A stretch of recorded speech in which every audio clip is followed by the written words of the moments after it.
اعوذ باللہ من الشیطان الرجیم بسم اللہ الرحمن الرحیم الحمدللہ رب العالمین والصلاة والسلام علی سید الانبیاء والمرسلین وعلی آلہ الطیبین الطاہرین اما بعد فقد قال امیر المؤمنین علی بن ابی طالب علیہ السلام اشد الذنوب مستخف بہ صاحبہ۔ امیر المومنین علیہ السلام نہج البلاغہ میں ارشاد فرماتے ہیں کہ وہ گناہ بہت زیادہ شدید ہے کہ جس کو انجام دینے والا اس کو حقیر، خفیف اور ہلکا شمار کرے۔ ہماری سوسائٹی میں بہت سارے ایسے لوگ ہیں جو بہت سارے گناہوں کو کم تر سمجھتے ہیں، بلکہ بعض روایات میں یہ ہے کہ ایک زمانہ آئے گا کہ گناہ کو نیکی سمجھا جائے گا اور نیکی کو گناہ سمجھا جائے گا، یہ اس سے بڑی مصیبت ہے۔ لیکن جو گناہان کبیرہ ہیں یا صغیرہ، اصل میں علماء کا کہنا یہ ہے کہ تمام گناہ بنسبت خدا سبحانہ و تعالیٰ، یعنی جب خدا کی معصیت ہوتی ہے، پروردگار کی نافرمانی ہوتی ہے، تو اس نافرمانی کی نسبت تمام گناہ کبیرہ ہیں، سب بڑے گناہ ہیں، کیونکہ کس عظیم ہستی کی نافرمانی ہو رہی ہے۔ اور مولا امیر المومنین نہج البلاغہ کے خطبہ صفات متقین والے خطبے میں ارشاد فرماتے ہیں عظم الخالق فی انفسہم، جو صاحب تقوی انسان ہے اس کے دل میں اللہ کی بہت زیادہ عظمت ہے، لہذا عظمت پروردگار کو دیکھتے ہوئے تمام گناہ کبیرہ ہیں، لیکن وہ گناہ جن کے اوپر حد نہیں ہے، جن کے اوپر جہنم کی سزا کا حکم نہیں ہے آیات یا روایات میں، ان کو علماء نے صغیرہ گناہ قرار دیا۔ یعنی آپس میں گناہوں کو جب کمپیئر کیا جائے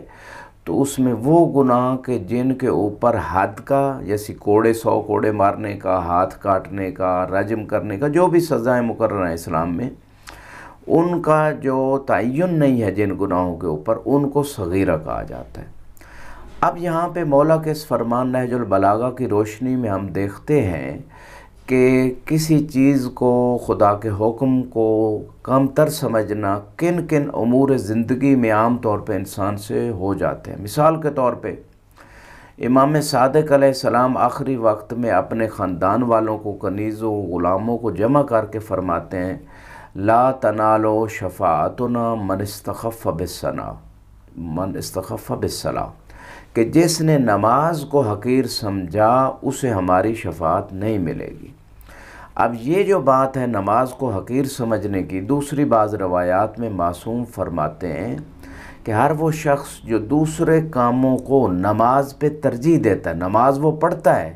لیکن نماز کو دوسرے کاموں پہ ترجیح دیتا ہے، نماز کے اوپر دوسرے کاموں کو، مثلا ابھی میں یہ آفس کا کام کر لوں، ابھی یہ کر لوں، ابھی وہ کر لوں،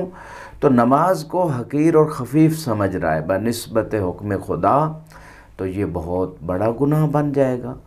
یعنی خود نماز کو حقیر سمجھنا اگر بڑا گناہ نہ ہوتا تو شفاعت سے محروم کیسے ہوتا؟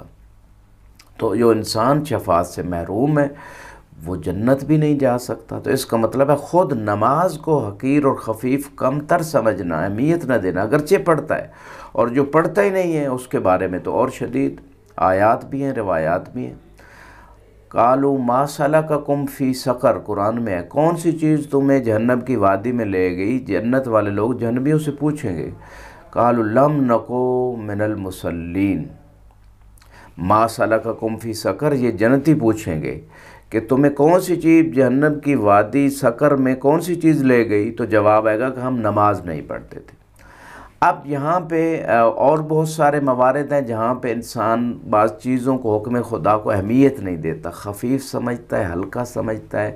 امپورٹنس نہیں ہوتی اس کے ذہن میں۔ انہی میں سے رزق حرام کے حوالے سے بعض روایات ہیں کہ رزق حرام کھانا عادی سی بات ہوگی، حالانکہ یہ بھی گناہ کبیرہ ہے۔ اگر ہم ان روایات کا تذکرہ کریں یا جو نجس چیزیں ہو جاتی ہیں، نجاست طہارت کا لوگ خیال نہیں رکھتے، عام چیز سمجھتے ہیں اسے، اس کے مسائل کو نہیں سمجھتے، ان کے مسائل کو سمجھنا واجب ہے۔ ایک شخص کے گھی میں چوہا گر گیا، اب وہ اس کو نے امام سے سوال پوچھا، امام نے کہا وہ اس گھی کو پھینک دیا جائے۔ اس نے کہا میں اتنا گھی کیسے ضائع کروں، یہ تو چوہا باہر نکال دیتا ہوں۔ اب امام علیہ السلام اسے کیا فرما رہے ہیں؟ اس کے جواب میں فرمایا اِنَّكَ لَمْ تَسْتَخِفْ بِالْفَارَ وَإِنَّمَا اسْتَخْفَفْتَ بِدِينِكَ، کہ تو نے اپنے دین کو حقیر سمجھا، دین کے حکم کو پس پشت ڈال دیا۔ اس کی ایک اور اگزامپل، دودھ میں ہلکا سا کوئی ذرہ سا خون کا حصہ یا قطرہ یا چھوٹے سا حصہ بھی پڑ جائے تو وہ سارا نجس ہے۔ اب لوگ کہتے ہیں کیسے سارا دودھ ہم گرائیں، اتنا دودھ ہے۔ تو دین کے حکم کو اہمیت نہیں دے رہے، حقیر سمجھ رہے ہیں۔ اسی طرح کسی مومن کو حقیر سمجھنا، کسی عالم کو حقیر سمجھنا، اس کے بارے میں بھی سخت روایات ہیں۔ اچھا، اس میں ایک اور روایت ہے جو آپ کی خدمت میں رسول خدا سے، من استخف بفقیر مسلم فقد استخف بحق اللہ، جو ایک محتاج غریب مومن مسلمان کو حقیر سمجھے، اس نے اللہ کے حق کو حقیر اور خفیف سمجھا۔ واللہ یستخف بہ یوم القیامہ الا یتوبہ، اور ایسا شخص جو اللہ کے حکم کو ٹھکراتے ہوئے، سب مومنوں کی رسپیکٹ اور احترام ہے، جیسے کہ امام صادق علیہ السلام فرماتے ہیں حرمت المومن افضل من الکعبہ، کہ حرمت مومن، احترام مومن کعبہ سے بھی زیادہ ہے۔ اگر ایک مومن کو مومن کے اعتبار سے احترام نہیں دیا جا رہا تو اس کا مطلب ہے اس کو حقیر سمجھا جا رہا ہے۔ اور کسی مالدار کی رسپیکٹ اس کے مال کی وجہ سے اگر کوئی کر رہا ہے تو اس کا 2 حصے ایمان ہی چلا جاتا ہے، جیسے کہ بعض روایات میں یہ موجود ہے۔ تو کسی کے مال کی وجہ سے احترام نہ کریں، اور اس کے مال کی کمی کی وجہ سے اس کو تذلیل و تحقیر کی نگاہ سے نہ دیکھیں، اس کے ایمان، معرفت اور اس کے تقوی کی بنیاد پہ اسے پرکھیں اور رسپیکٹ دیں، کیونکہ قرآن نے یہ معیار اور سکیل اور سٹینڈرڈ قرآن نے دیا ہے، ان اکرمکم عند اللہ اتقاکم، کہ جو زیادہ متقی ہوگا اس کا مقام زیادہ اللہ کی بارگاہ میں۔ تو دوسرے مقام پہ ارشاد ہوتا ہے، امام علی علیہ السلام سے ارشاد فرماتے ہیں لا تحقرن عبدا اتاہ اللہ علما فإن اللہ لہو یحقرہ ان اتاہ ایاہ، کہ اس بندے کو حقیر نہ سمجھنا، نہ قرار دینا، نہ اس سے حقارت والا سلوک کرنا جس کو اللہ نے علم عطا کیا ہے۔ اگر ایسا کوئی بندہ کرے گا تو روز قیامت جب اللہ کی بارگاہ میں یہ عالم کو حقیر قرار دینے والا، عالم کو حقیر سمجھنے والا آئے گا تو خدا اسے حقیر قرار دے گا، مگر یہ کہ انسان توبہ کر لے۔ اور بعض روایات میں ملتا ہے کن عالماً او متعلماً او احب اہل العلم، یا انسان عالم بنے دین کا کم از کم، یہ جو واجب چیزیں ہیں، یا ان کو سیکھنے والا بنے، یا ان دونوں سے محبت رکھے، کیونکہ جب محبت رکھے گا تو سیکھے گا۔ ولا تکن رابعاً، چوتھی صورت اختیار نہ کرنا کہ نہ عالم نہ طالب علم، نہ ان دونوں سے محبت کر کے ان سے سیکھتا بھی نہیں ہے، تو پھر چوتھی صورت اختیار کر رہے ولا تکن رابعاً فتہلک، اگر یہ چوتھی صورت ہے تو ہلاک ہو جاؤ گے، دنیا و آخرت تباہ ہو جائے گی۔ تو لہٰذا لوگوں کی اکثریت کا یہی عالم، نہ علماء سے محبت، نہ عالم بنتے ہیں، نہ علم سیکھتے ہیں، نہ ان سے سوال کرتے ہیں۔ تو یہ مصیبتیں ہیں، دنیا و آخرت کے اعتبار سے خسارے میں لے جانے والی باتیں۔